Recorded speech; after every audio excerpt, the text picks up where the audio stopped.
Welcome back, fight fans. It is your boy BLÜ, and this is the 6th episode of BLÜ-FC. For the schedule today, we're going to go through the results and my thoughts about the last event, that being Brunson and Till. And after that, since there's no event this week, because the next event is Anthony Smith and Span. I knew it was Anthony Smith. Forgot who he was against. It's Ryan Span. We will be talking about, we'll just have a small discussion, and you can leave your thoughts, your questions below. Honestly, you can ask me anything about UFC or even me in general. I don't mind.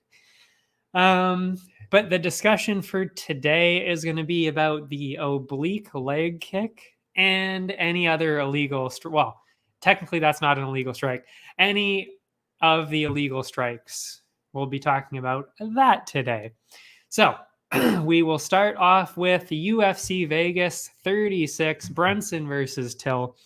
First, we're going to start off with the prelims.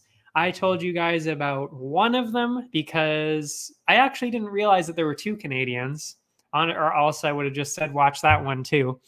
But I did tell you about the one Canadian. Honestly, the main Canadian that I actually am excited about, I do like Bozer, but I like Jourdain a little bit better just because he's slightly more exciting. Anyway, so that was Julian Erosa versus Charles Air Jourdain. And Jourdain was looking great. I thought it was around round to one after the first two. But then he got in a bad position, and then he got subbed. But honestly, he really did look good the whole time. It wasn't a terrible loss for him, really. He still looked great. Of course, my prediction for that one was Jourdain by a decision or a finish. I wasn't really sure. I just thought he was going to win. But I did say a finish because all of his wins have been finishes. So kind of made sense to go with the finish there. But instead, as we discovered, Erosa got the sub. But again, I do want to see Jourdain again. He is really good. Honestly, I don't want to say he got really unlucky, but he kind of did. I mean, he was doing so well the rest of the fight. Anyway, I want to see him again. I hope things turn around for him. He's I think he's only 1-3 in the UFC, which is really too bad because he's been fighting such good fighters, really. The record doesn't really reflect how he's been fighting, honestly. So I hope he comes back soon, and I hope he can get a win. One prelim that I didn't talk about, but I'd like to mention now, is Jack Shore against Sholinian. I honestly forgot how good Jack Shore was. I won't be forgetting that anytime soon, though. And I had seen him before, so I should have remembered the name. But I guess maybe the first time I saw him, he wasn't as exciting. I don't really remember. But I mean, he's undefeated. He's still undefeated. And he looked amazing the whole fight. I honestly, I mean, you got to give him someone ranked. Give him somebody good. He's just way too good for these unranked fighters. I'd like to see, personally, Chito Vera, but he's fighting Frankie Edgar. So instead, I'd like to see Jack Shore and maybe a Sun Sao or Song Yadong, who we just saw, which would make sense. I mean, like he's at the lower part of the rankings. He just got, I think, yeah, he just got ranked, so makes sense. Yadong, I'd like to see that. Jack Shore, Song Yadong, make it happen. But what a lot of people have said too, actually, and I was actually thinking this too. I don't know if he's going to go for it. I honestly don't think he will. The Sugar Show, Sean O'Malley. That would be really good. Like, it's an actual strong opponent for Sugar, and it's somebody who I still think he can beat.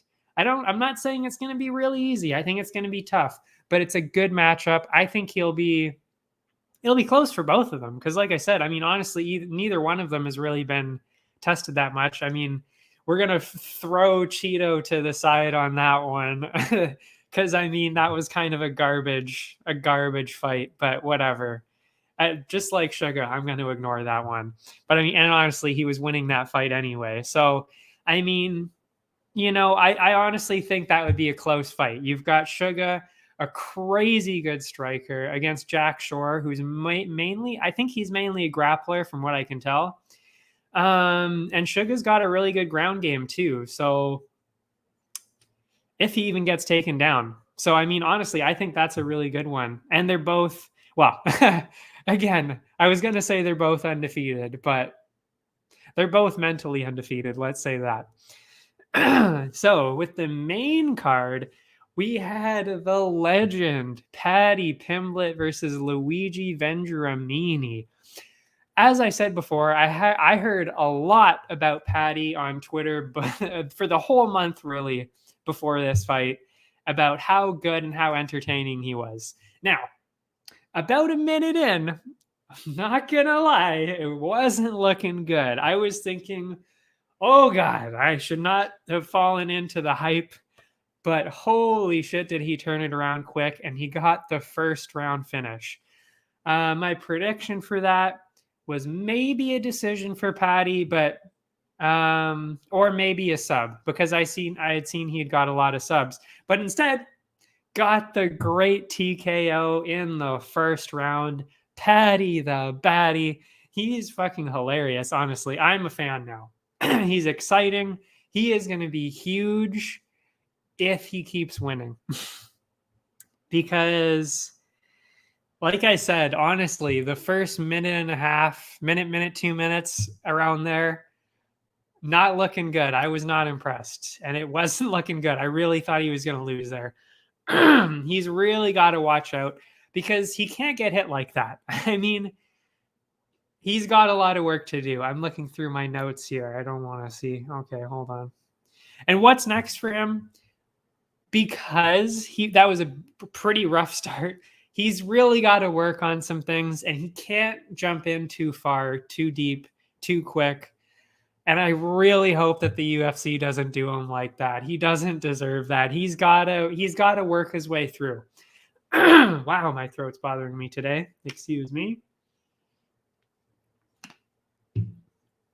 There we go. That's better. What was I saying? Yeah, he's got to win a couple times before he fights somebody ranked. I can't think of anybody off the top of my head, but anybody that's unranked, that's, you know, good, but not like insane, give him that. That's what I would say. He's got to work his way up, because if he's working his way into the top 15, do I think he can beat anybody there? Honestly, no. Fiziev, number 13, can Paddy beat him? Honestly, doubt that. I really don't think so. Can he beat Riddell at number 12? Again, I don't think so. Thiago Moises at 15? Probably not. I still don't think so. So, to me, I really don't think he can beat anybody in the top 15. Give him somebody unranked, work his way up, and then he'll be, you know, let him get in there. And then he can work his way up to the top 15. Because I'm going to say this right now. If he fights anybody in the top 15 in the next fight, I'm definitely not going to be picking him. He's going to lose for sure. For sure. That would be my guess. Anyway, so the next fight was Modestas Bukauskas and Khalil Roundtree. Jr., I should say. Both of them lost their last two before this. So when you're picking a winner here, it's really a toss-up, and it really could have gone either way. I went with Bukauskas because of that extra reach and because the odds were better. I don't usually lean on the odds too much, but when you've got nothing else and, again, a little bit of extra reach, I went that way. I'll admit, I was thinking before. I do remember seeing Roundtree, so I was kind of thinking of picking him. But again, I went with the reach and the better odds, so I went Bukauskas. But when it comes to the actual fighting, and we see this a lot, it really comes down to who wants it more, who learned more from their losses, who put the work in, who came back stronger to get the win. Wow, my throat is messed up today.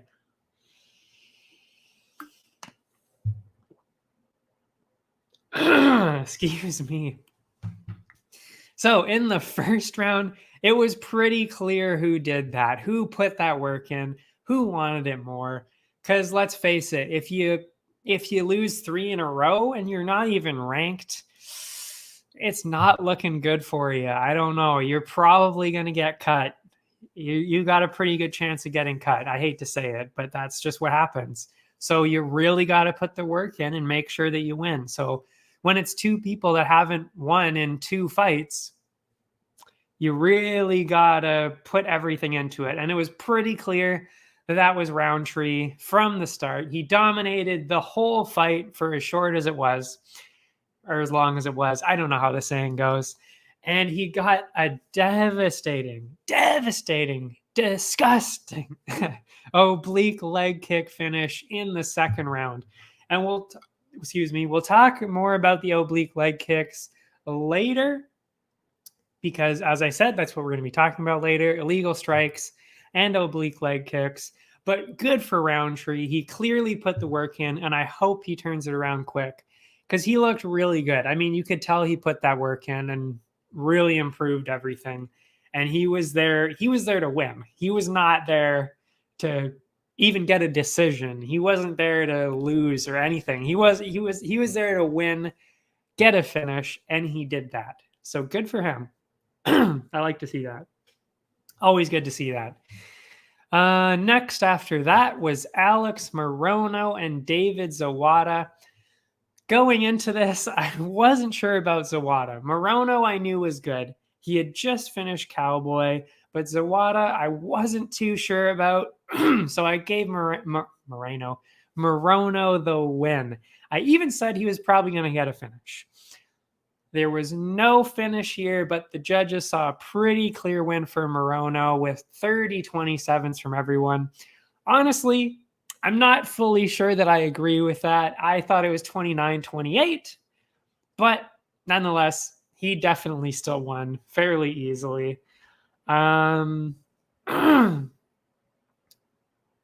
Yeah, so he's looking really good. It would be good to see him against, well, anybody really. He's good. I mean, he beat Cowboy. He beat this guy, Zawada. Give him somebody else. I don't know about anybody ranked, but we'll get on to that later. Anyway, after that was the co-main, and that was Tom Aspinall and Sergey Spivak.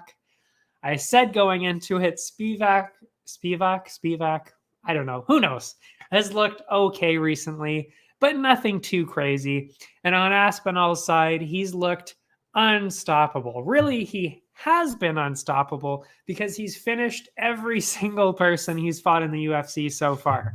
So my prediction for that, pretty easy one for me, finish for Aspinall, and that's exactly what we got. He dominated literally every single second of that fight.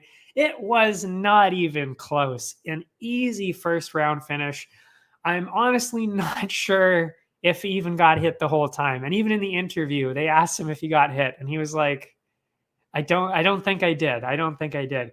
I don't think he did either. So what's next for him? I mean, he says he wants to work his way up the ladder.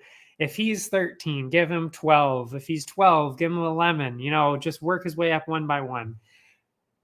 that's basically his way of saying, I want to get as many wins as possible and experience before I fight somebody even like way better, like top 5. Honestly, I mean, I agree that he should fight somebody else before he gets into top 5. But I mean, come on. Like when you literally just dominate the whole fight against somebody in the top 15, you don't even get hit.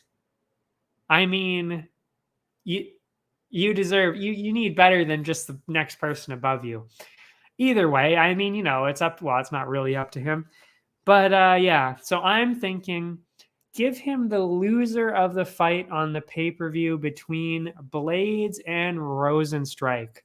That is on the Volkanovski card. That would be the 25th, I believe, because the 18th is my birthday, by the way. The 18th is the next one. The one after that is the pay-per-view. That would be Volkanovski.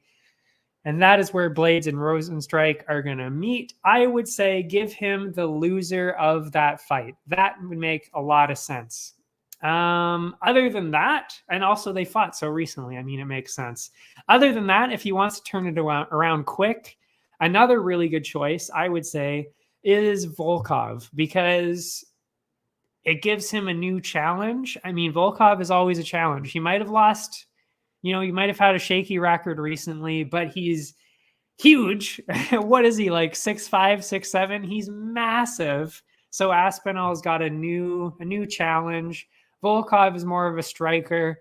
Aspinall, I mean, he does strike too, obviously. He can bang, but he's mainly a grappler. So I think that's a cool challenge, especially since he's hard to take down.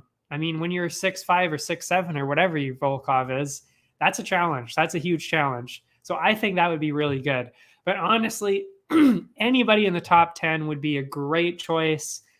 Give him somebody good, please. He's making everyone look terrible down there. I mean, it's good for him. Again, I like watching him, but when you finish everybody easily in every UFC fight, you need a bigger challenge. So give him somebody good. Give him Blades or Rosenstrike or Volkov or anybody in the top 10. Yeah, and you could turn it around even quick. I mean, he never got hit. He could literally fight next month, 2 months from now. Do it. So yeah, that's what I want to see for him. Exciting guy. I love to see it. Also, it's really cool to see some British fighters in there again. We haven't really seen too many high tier, British fighters. We got Paddy now, but I mean, I wouldn't call him elite yet. And we've got Darren Till, obviously, which we will talk about next. But yeah, that's pretty much it. Obviously you got McGregor, but that's not really British. I mean, you know what I mean. You know what I mean. So next up was the main. You've got Derek Brunson and Darren Till. I figured this one was going to be really close. They both look good recently, but because of his close fight with Whitaker and Gastelum, compared to Brunson's fight with Holland, I gave it to Till by decision. Sadly, really the whole fight was Brunson. He just took him down, he controlled him, and that was it. Till definitely got him really good in the third round, but then Till got a little too excited and got taken down, and that was it.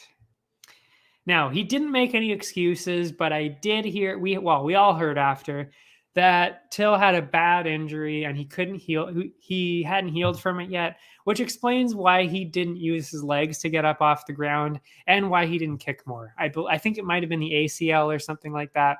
So when you hear that, it makes a lot more sense. Also, people were saying how his physique was a little off. And I honestly, I noticed it in some of the pictures too. I was like, he doesn't look as good as normal.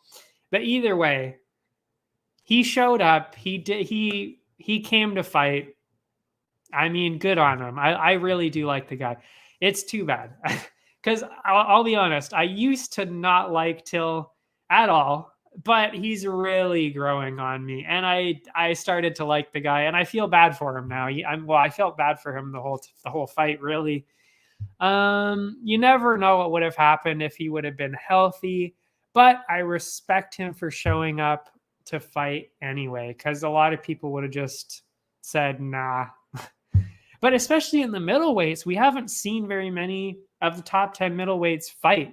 So, I mean, you know, again, good for him for keeping the division going. It's too bad that he was on the wrong end of it, but I really hope that he comes back soon. Well, after he heals, obviously. So for Brunson, we talked about this before, but the obvious choice for that is Cannonier. It only makes sense. Whitaker obviously deserves the chance at the belt, then Cannonier and Brunson to see who goes after that.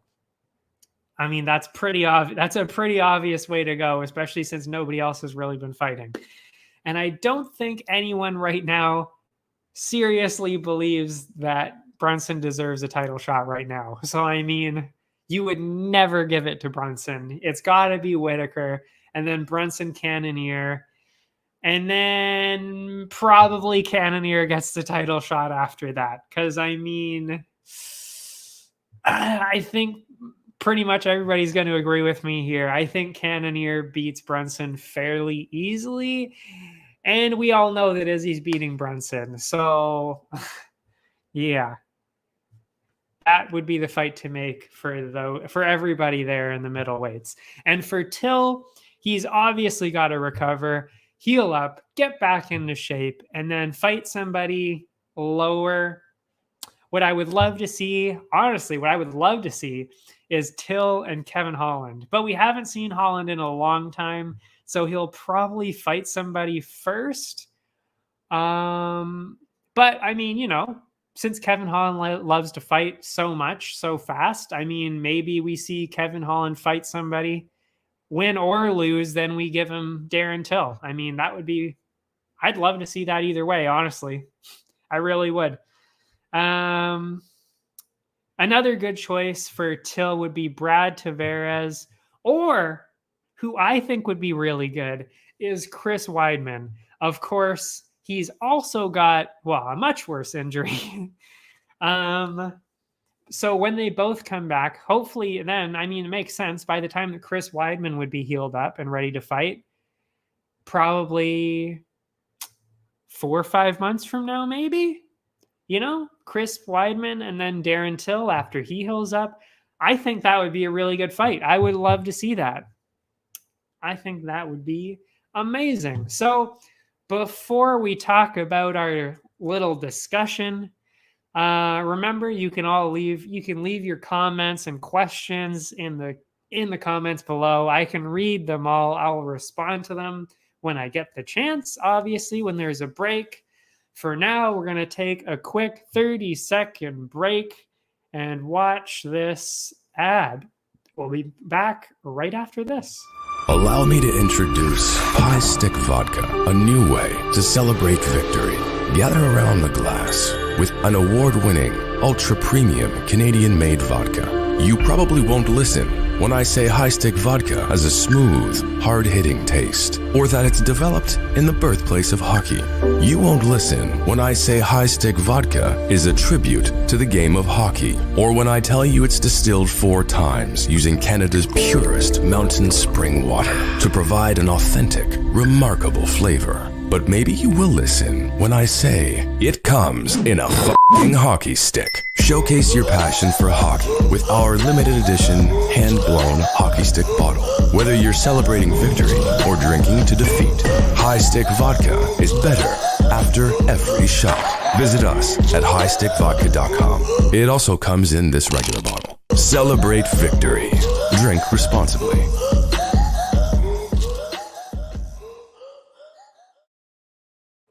And we're back. So today, like I mentioned, we're going to talk about oblique kicks and other illegal strikes in general. So we're talking about oblique kicks because, of course, of what happened with Roundtree and Bukauskas. Basically, what we're going to be saying is, should it be an illegal strike or not? I've seen so much on Twitter saying, yes, it should be illegal. I've heard it from fighters. I've heard it from casuals. I've heard it from announcers. I've heard it from aficionados, such as myself. Do we ban it? Do we not? Why? Why not? Well, let's have a discussion about it. Strikes are banned because they are permanent.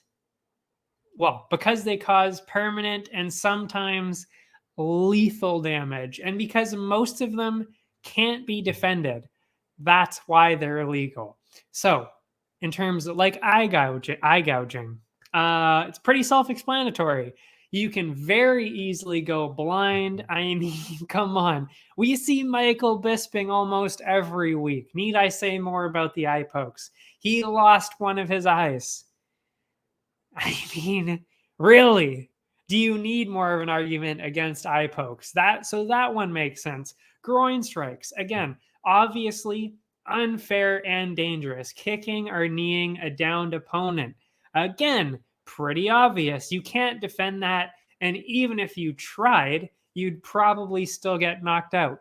Same with strikes to the back of the head, the chance to get seriously hurt and perhaps actually get killed or have severe brain damage or other serious injuries like paralysis even, honestly, goes way up when you're on the ground or hit in the back of the head. So all of those make sense. Those are the illegal strikes, techniques, whatever.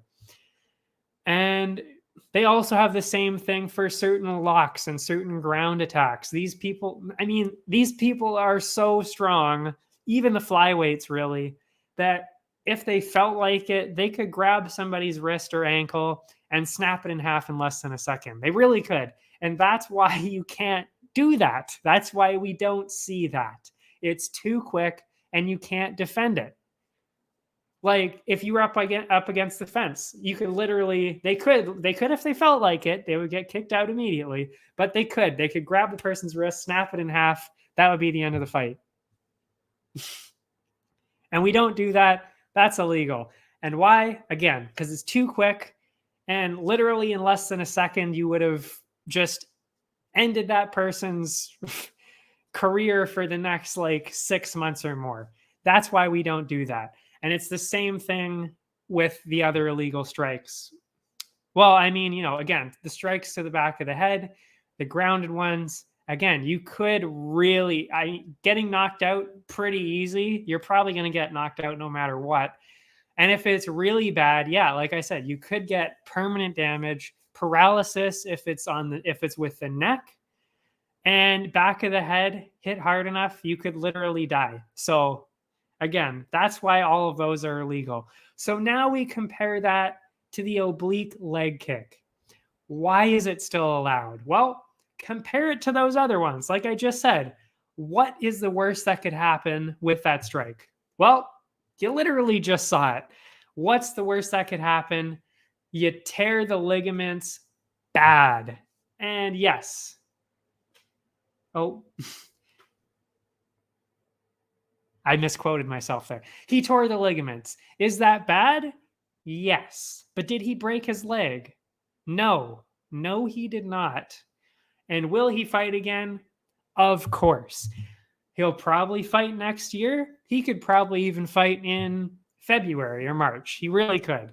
Not the same, even if he would have broken his leg, which, by the way, is possible, and with a bunch of different actual fully legal things, like knee bar we saw. I think that was Lipsky or something. She broke somebody's leg. Weidman broke his own leg on a check. So, I mean, what was I going to say here? And could it be defended? That's the most important part. The other part with all the other illegal strikes is they're very difficult, maybe even impossible to defend. The difference with the oblique leg kick, you can defend it fairly easily. And if you've been on Twitter, you've actually seen it. People have been posting this. I've seen it quite a few times. Whitaker did this exact thing. He tried the oblique kick on Izzy, by the way. And all Izzy did was he stepped back and then he kicked Whitaker. Well, he tried to kick Whitaker in the face, but he blocked it. Yeah. And that's why we don't see them very often. I mean, sure, some people find them dirty, so they don't use them all that often. But we do see people try and do it, and they don't land because they're not really that hard to defend. So when you're comparing the two, it just doesn't make sense. It doesn't make sense to make that an illegal strike when you can defend it.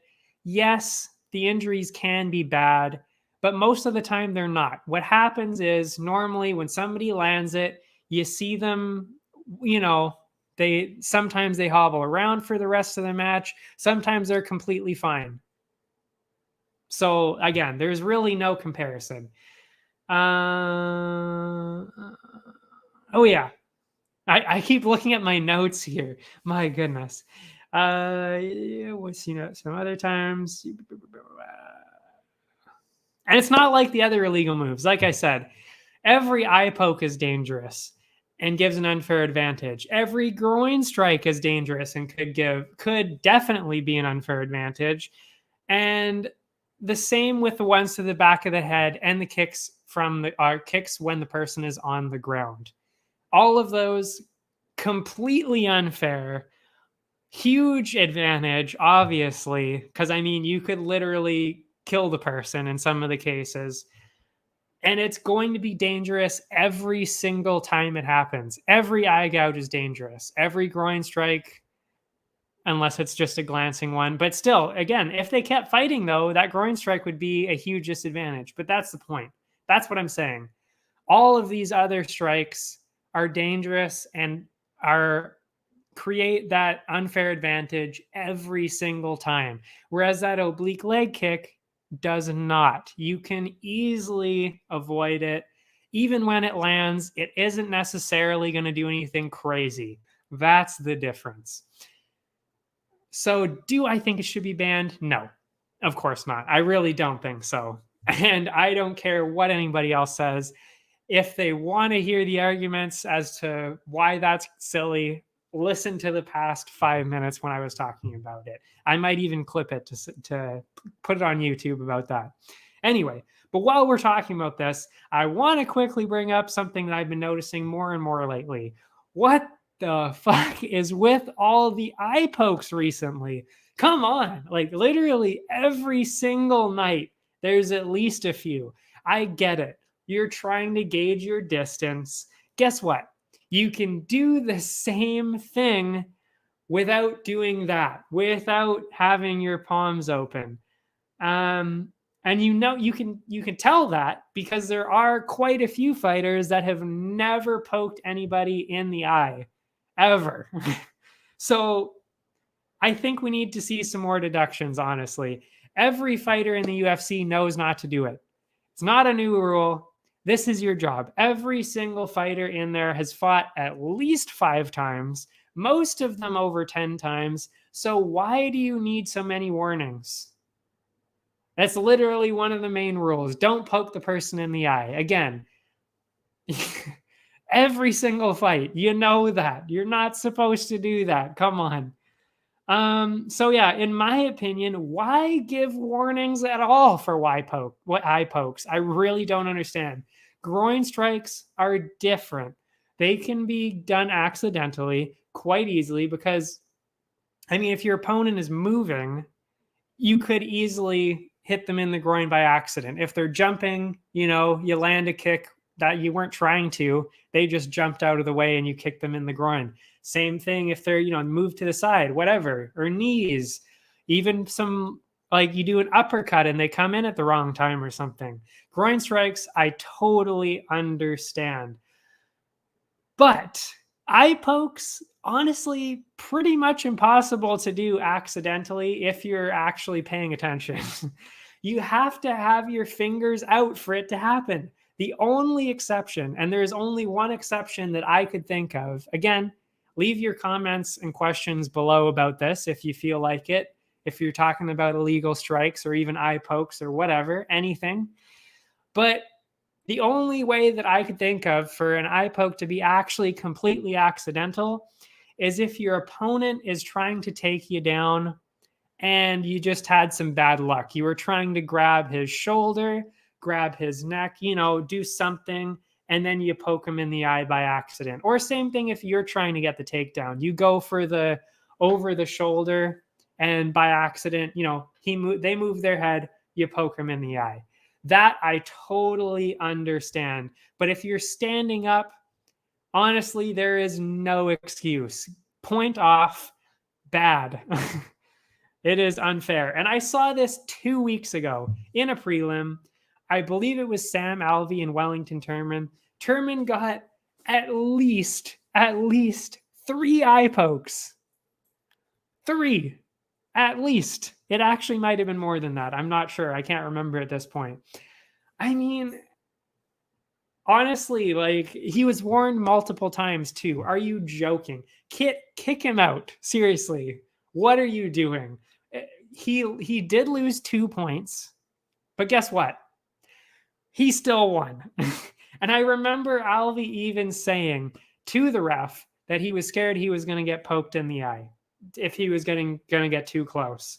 So now you've got a fighter who doesn't want to pressure and move forward because he's scared the other person is going to cheat and poke him in the eye. And then all the judges see is, why is that guy not moving forward? Why is he not pressuring forward? And the only answer to that is, he's going to get poked in the eye. So, like, you lose a decision basically because you're scared the other guy's going to cheat. And totally warranted because, again, he got poked in the eye 3 times. So, like, it's just insane. Why? What I'm saying is, after he warned him, by the way, after he talked to the ref about that, he got poked 2 times after that. And it was right in a row too. It wasn't even like, there was 1 in the second round, 1 in the third. No, it was 2 in a row in I believe it was less than a minute. It was around a minute in between. And he got poked in the eye again. How, like, you're clearly not listening at all, and you're not trying to fight fair. That's what I'm saying here. So what I'm thinking is, if you've already been warned, even just on this fight, he was warned the whole fight, the whole time, about keeping his fingers in, because he was doing that. Then he got an eye poke after he was warned a bunch. Already, that should be a point. The first eye poke, he was already warned a bunch. Give him a point for the first one. Then he does it a second time. Insane. Give him a second point. Honestly, I would even probably kick him out then. But then a third, come on. That's it. That's the end of the fight. Get the fuck out of the ring. Get out of here. Like, no, you can't. 3 eye pokes, come on. And I saw the same thing on the Contender Series the first week. One of the guys won the fight. He looked great, but there was the eye pokes again. Like, 2 eye pokes in the same fight again. And the last one was honestly the worst eye poke I've ever seen, except for maybe the one that I saw against DC with Stipe that one time, or the last time they fought. But guess what? Again, he won. Not only did he win, but he got a contract on the Contender Series after winning because he got eye pokes. Like, you're giving somebody a huge contract for poking somebody in the eye. Yes, again, he was the better fighter. He did win the fight before that. But when you poke somebody in the eye twice and it ends the fight, and it was like really bad, you're still going to give them a contract? Come on. That's terrible. So again, leave your opinions or questions, anything about, anything UFC related, basically, especially if we're talking about illegal strikes or oblique kicks or eye pokes, groin strikes, anything you want, leave them in the comments. I'll get to them. But for now, that is it. We'll be back next week, and we'll be talking, of course, about Anthony Smith and Ryan Spann, which will be taking place on my birthday, Saturday, September the 18th. So definitely show up for that. My socials are linked below. My Twitter is BLBeard2. My Insta is BLÜBEARD427. My YouTube is BLÜ-FC. My Twitch is BLÜBEARD-FC. They'll all be linked wherever you're watching right now. And if you want to hear about the other sports, the Area 51 network has all the other sports. Excuse me. Check out all of the other networks, channels in the group as well. See you next time. Bye.